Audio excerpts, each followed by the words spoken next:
नमस्कार दोस्तों, स्वागत है आपका मेरे YouTube चैनल ट्रैवल आफ्टर 50 में।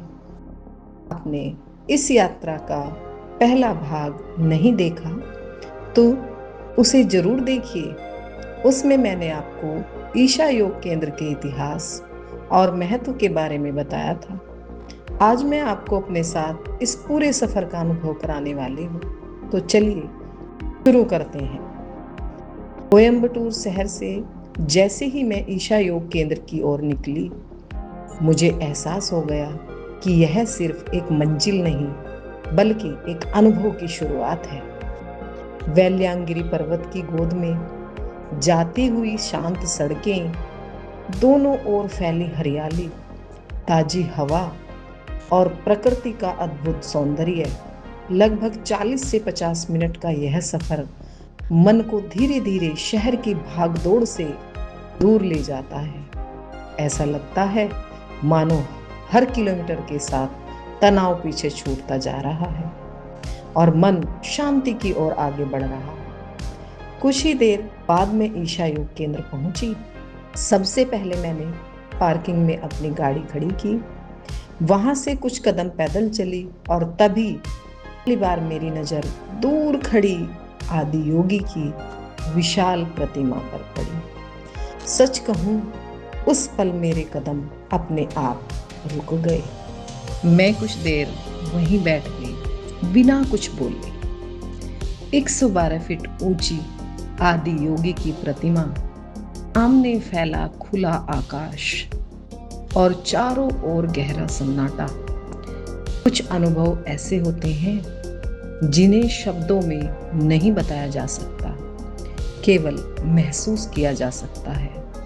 अगर आप पैदल नहीं चलना चाहते, अपनी गाड़ी से सीधे मुख्य परिसर तक जा सकते हैं।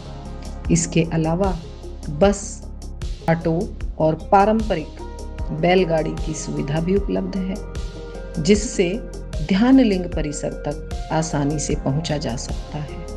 आदि योगी से मुख्य परिसर तक लगभग 1 किलोमीटर का यह रास्ता बेहद सुंदर है।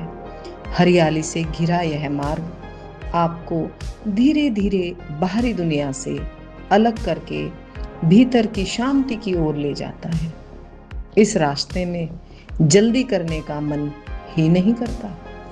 मुख्य परिसर से प्रवेश करने से पहले मोबाइल फोन और अन्य सामान सुरक्षा काउंटर पर निःशुल्क जमा कराया जा सकता है। मुझे यह व्यवस्था बहुत अच्छी लगी, क्योंकि एक बार मोबाइल हाथ से दूर हो जाए तो आपका पूरा ध्यान केवल वर्तमान क्षण पर ही रहता है। अगर आपको भूख लगी हो तो यहाँ सात्विक भोजन की भी बहुत अच्छी व्यवस्था है। सरल, पौष्टिक और स्वादिष्ट भोजन जो शरीर को ऊर्जा देता है और मन को भी हल्का महसूस कराता है।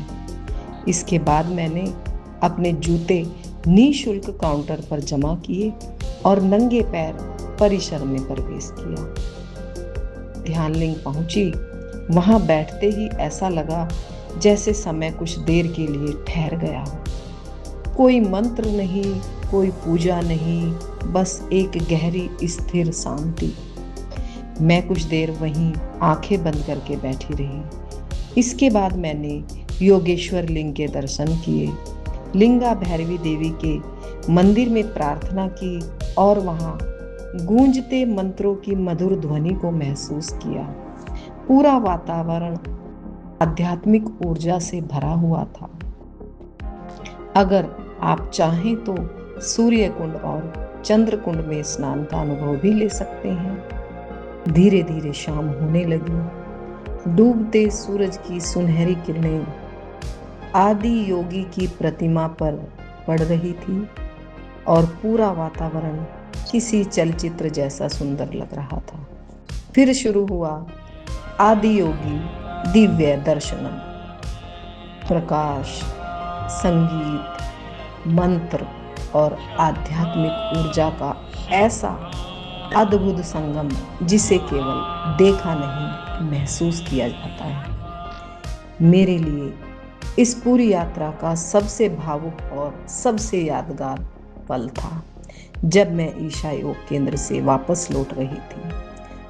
मेरे मन में केवल एक ही विचार बार बार आ रहा था, ऐसी जगहों से कभी कुछ लेकर मत जाइए, सिर्फ अपनी यादें छोड़िए और अपने साथ मन की शांति, सकारात्मक ऊर्जा और एक नई मुस्कान लेकर लौटिए।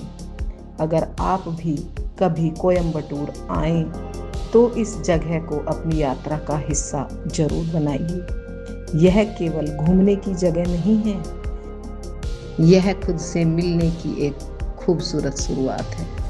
अगर आपको मेरा यह अनुभव पसंद आया हो तो वीडियो को लाइक करें, चैनल को सब्सक्राइब करें और ऐसी ही खूबसूरत यात्राओं में मेरे साथ जुड़े रहें। मैं फिर मिलूंगी एक नई मंजिल, एक नई कहानी और एक नए सफ़र के साथ। तब तक के लिए ओम नमः शिवाय।